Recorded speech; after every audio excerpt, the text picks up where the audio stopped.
Hey everyone, welcome back to my channel. Please don't forget to like, comment, and subscribe before you exit this video. So this video is going to be a little bit about what it's like to work as an occupational therapy assistant, or it doesn't matter. You could be a PTA, a PT, a OTR, just what it's like to work as a therapist in inpatient rehab. So I've been working in inpatient rehab for about 2 years now. I did my clinicals with them, and I decided I wanted to work for them as well because I liked the experience I got in inpatient rehab. So we're gonna get started. So if you don't know what an inpatient rehab hospital is, it's pretty much a facility that provides higher level of care to patients that meet certain requirements. To be able to tolerate 3 hours of therapy a day, 5 days a week. And yeah, so that's pretty much the base standard of what it is. The therapists, we first start off like around 8 o'clock. Most of us finish around 4. There's some that start as early as 7 and finish at 3. And you see typically 6 to 7 patients per day. If you have a group, it may only be 6, but that's typically what is, required as a therapist there. And with the patients, they see 3 disciplines. Actually, it's not always 3 disciplines. A lot of times it's only 2 if they don't need speech therapy. So, of course, the 3 disciplines are speech, OT, and PT.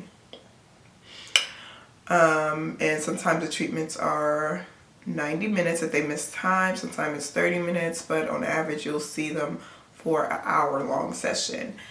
And during the week, we have certain days where it's considered ADL day, where we have to work on ADLs. For my hospital, it's like Mondays and Tuesdays we do ADLs, and then usually the next day will be team conference. And team conference is where the therapy team meets with the case managers and the doctors just to pretty much give a progress update of how the patient is progressing or not progressing. So this information could be decided whether to, extend their stay, or what do they may need before they go home. Do they need a wheelchair? Do they need a hospital bed? Anything of that nature. So, and of course, PTs on their day, they have certain things that they have to assess, like how far they're able to wheel their wheelchair, how many steps they could go up, blah, blah, blah, blah, blah. But that's just the basics of what it's like to work in an inpatient rehab hospital. I'm going to talk about a lot of the positive things and the negative things. First, I'm going to start off with the positive things. I feel like ever since I started working there, I became a better therapist. I've worked PRN at a SNF, and I can say working PRN at a SNF and doing clinical rotations at a SNF as well, there was a lot of things I didn't learn, like how to properly transfer patients that are dependent, and a lot of times we didn't have access to certain adaptive equipment or certain durable medical equipment to make their, stay or livelihoods just, better. And that's one thing I can say, that my hospital nearly has everything that I ever needed. And as well as just seeing patients with more complex medical problems. I've seen patients with gunshot wounds and, traumatic brain injuries, just anything. And it's just, I really helped to learn how to develop my skill set. One thing I love about inpatient rehab is that you constantly and always have help. There's always therapy techs there to help you. And if you need to get a patient up, sometimes working at a SNF, if I wasn't able to co-treat with a PT, I'd be like, ooh, I can't get you up. You dependent. I'm only 160 pounds. I don't know what to do. And the CNAs will sometimes hide. You can't find them.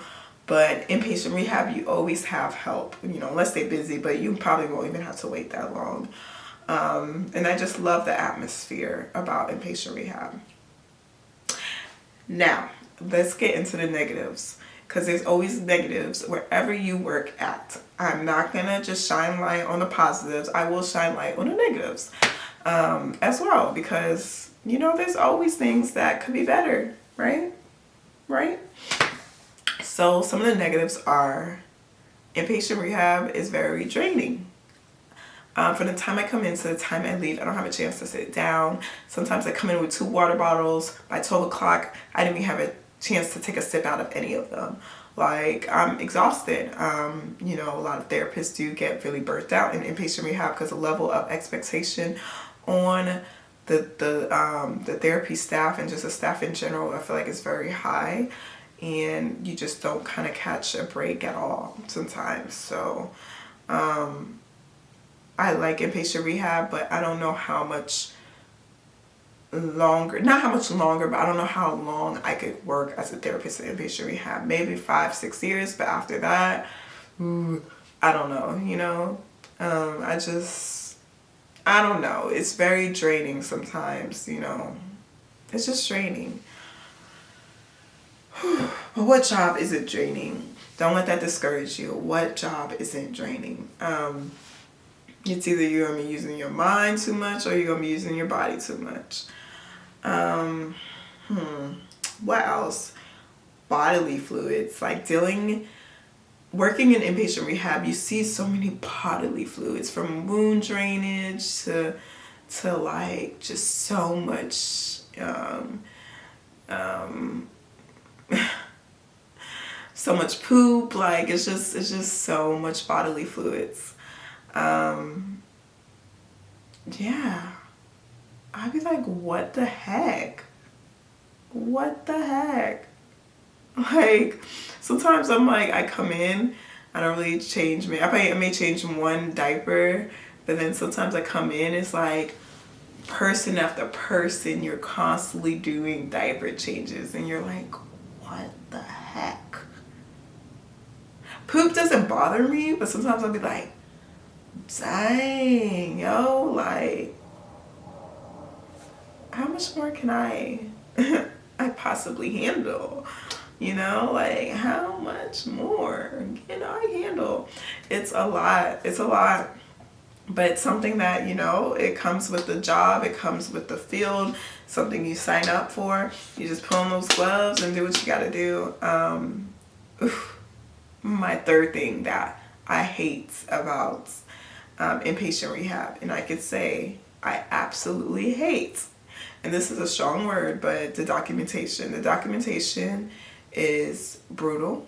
It's brutal. Especially if it's the day before team conference, you got to do these extra notes and whatnot, and it's just a lot. And then sometimes it's just like, there's been times I sat there like for an hour and a half after I'm done treating, just doing notes, y'all, just doing notes. So yeah, that just gives you an idea of like, whoa. So I arrive at 7:30, and there's been times where I didn't leave until like 5, and I'm like, dang, I want to go home. I don't want to do these notes. But I mean, it comes with the job. It's definitely a learning experience. You know, good and bad. You know, you're gonna have certain things that you love, certain things that you absolutely hate. But I think that's about it for this video. If y'all have any questions, please just ask me down below. If you want to see any videos on some certain topics, just ask me down below. Yeah, follow my Instagram too. I don't talk about OT stuff on there, but just follow me if you want to check me out on there. Again, don't forget to like, comment, or subscribe.